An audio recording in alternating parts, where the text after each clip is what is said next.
A água é realmente essencial para a vida, especialmente em ambientes acadêmicos como a nossa faculdade. Porém, como em todo lugar muito frequentado, existem rumores e dúvidas sobre o quão confiável é a água que bebemos. Então, conduzimos um estudo científico para analisar a potabilidade da água aqui, na UFABC.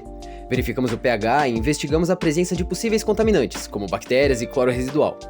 Acreditamos que esse estudo nos ajudará a determinar se a água dos bebedouros está realmente segura para consumo, contribuindo para o bem-estar de toda a comunidade acadêmica.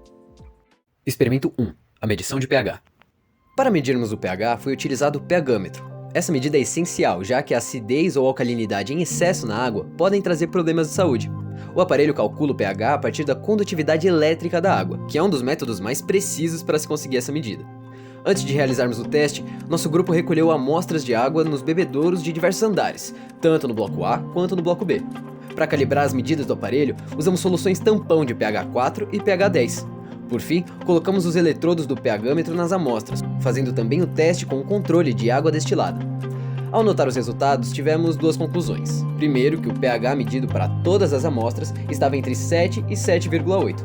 O Ministério da Saúde recomenda que seja mantido na faixa de 6 a 9,5, ou seja, o pH das amostras está perfeitamente aceitável dentro das normas do Ministério da Saúde. Outra observação sobre o nosso resultado foi que o pH não muda muito entre andares ou blocos, ou seja, o local em que a água foi coletada não influencia no pH. Experimento 2. A medição de cloro residual livre.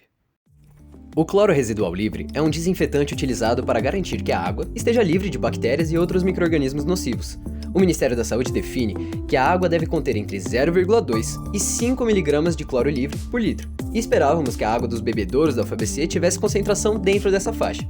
Utilizamos a ortotolidina, um reagente que colore a água conforme a concentração de cloro livre nela.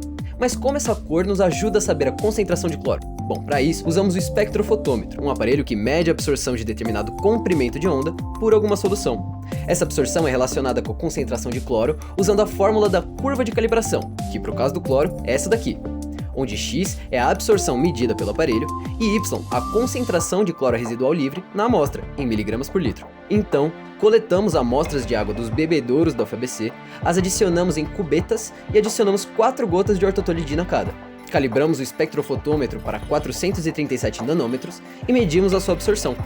Depois de realizarmos os devidos cálculos, o resultado foi de 0,29 mg por litro, uma concentração perfeitamente dentro dos padrões do Ministério da Saúde. Experimento 3. O teste de coliformes por NMP.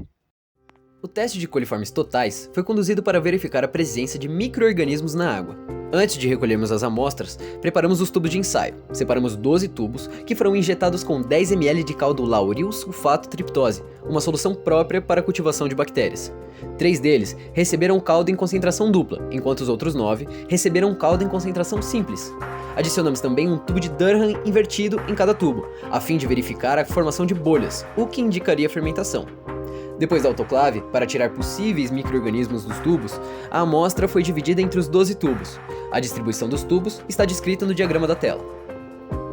Colocamos os tubos de ensaio em incubação em uma estufa bacteriológica a 35 graus Celsius e observamos 2, 4 e 10 dias depois.